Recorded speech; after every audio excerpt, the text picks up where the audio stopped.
Hello friends, स्वागत है आप सभी का आपके अपने YouTube channel Sanjana doctor nursing में। और आज हम बात करने वाले हैं torch infection in pregnancy part second में रूबेला के बारे में। इसके पहले जब हमने पढ़ा था टॉर्च इन्फेक्शन पार्ट फर्स्ट, तो उसमें हमने देखा था टॉक्सोप्लाज्मोसिस इन्फेक्शन के बारे में।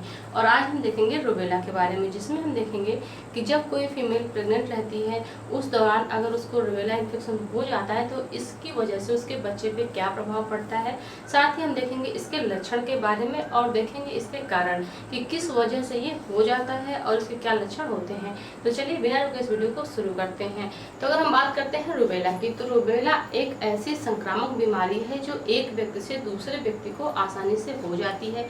ये किस तरह से फैलती है? ये फैलती है ड्रॉपलेट इन्फेक्शन से। ड्रॉपलेट इन्फेक्शन से मतलब कि अगर कोई ऐसा व्यक्ति है, कोई इन्फेक्टेड व्यक्ति है, संक्रमित व्यक्ति है, और अगर वो छींकता है, खांसता है, तो उसके मुंह से जो भी ड्रॉप निकलती हैं उसमें वो वायरस मौजूद रहता है, जो क्या करता है, रूबेला को कॉज करता है। तो अगर कोई ऐसा व्यक्ति जो इन्फेक्टेड है और वो हेल्दी व्यक्ति के संपर्क में आ जाता है, कोई हेल्दी व्यक्ति सामने खड़ा है और वो छींक रहा है, खांस रहा है, तो इस वजह से वो जो भी हेल्दी पर्सन होगा उसको भी ये इन्फेक्शन आसानी से लग जाता है। या फिर अगर कोई हेल्दी व्यक्ति है, इन्फेक्टेड पर्सन जो है, उसका खाना शेयर कर रहा है या फिर उसके साथ अपना पानी शेयर कर रहा है, तो इस वजह से भी ये इन्फेक्शन हो जाता है। लेकिन अगर गर्भावस्था के दौरान ये महिला को इन्फेक्शन हो जाता है तो इसका सीधा प्रभाव पड़ता है उसके बच्चे पे, क्योंकि ये जो रूबेला वायरस होता है ये माँ के थ्रू बच्चे तक आसानी से पहुंच जाता है, क्योंकि ये प्लासेंटा को क्रॉस कर जाता है। तो ये माँ में होता है, माँ से फिर ये प्लासेंटा तक पहुंचता है और प्लासेंटा को क्रॉस करके फिर बच्चे तक पहुंच जाता है।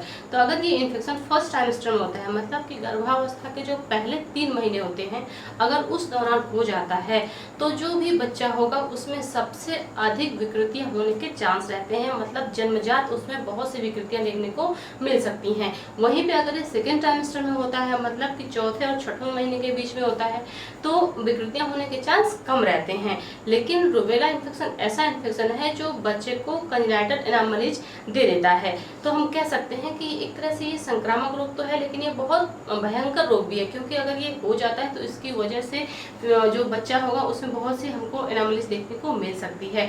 तो अगर हम बात करते हैं कि किस वजह से फैलता है, इसका क्या कारण है, ये तो हमने देखा कि कैसे फैलता है, लेकिन हम बात करते हैं कि ये किस वजह से फैलता है। तो ये फैलता है टोगा वायरस से। ये फैलता है टोगा वायरस से।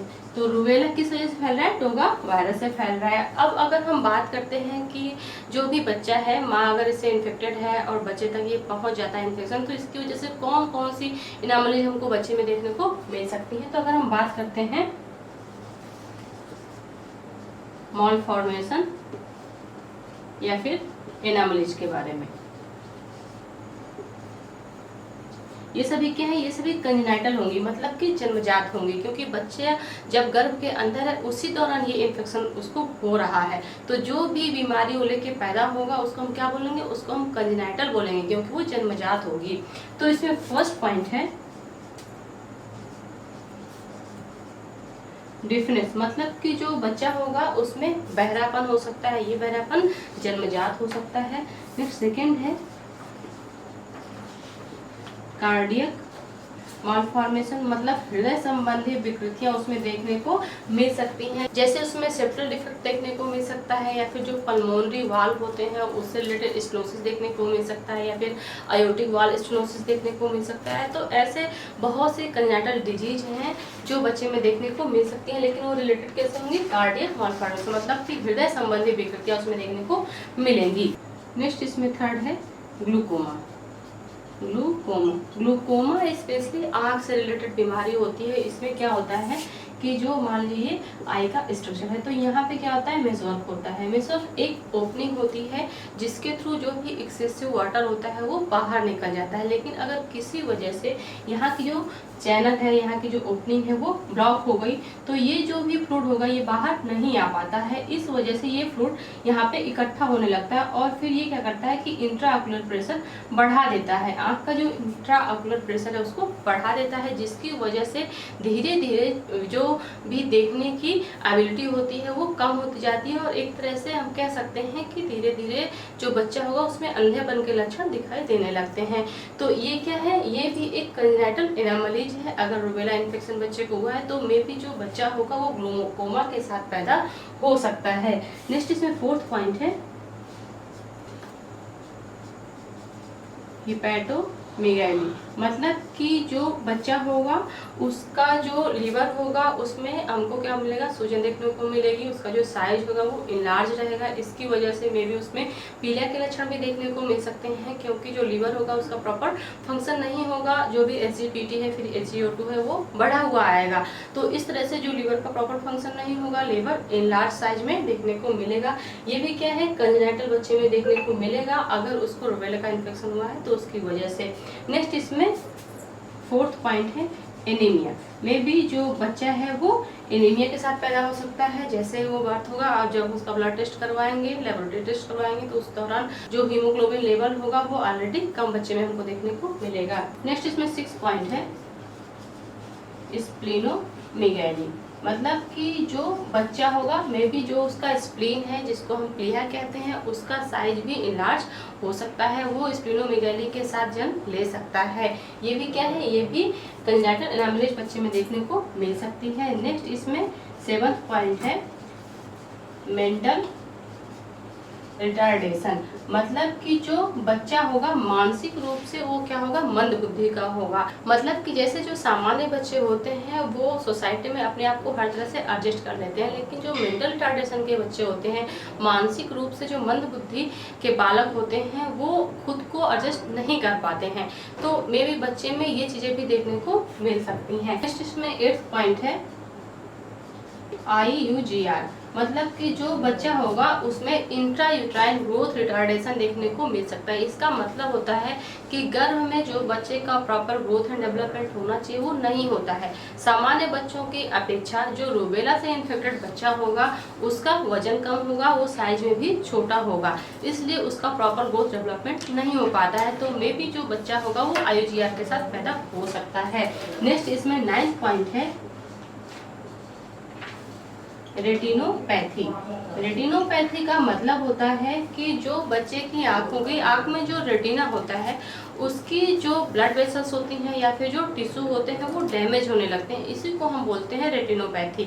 ये स्पेशली तब देखने को मिलता है जब ब्लड में जो शुगर का लेवल होता है उसको हम कंट्रोल नहीं कर पाते हैं, वो बहुत अधिक बढ़ जाता है, तब रिस्क होता है रेटिनोपैथी होने का। लेकिन अगर रूबेला का इन्फेक्शन ड्यूरिंग प्रेगनेंसी बच्चे को हुआ है तो इसकी वजह से मे भी बच्चे में रेटिनोपैथी भी देखने को मिल सकता है।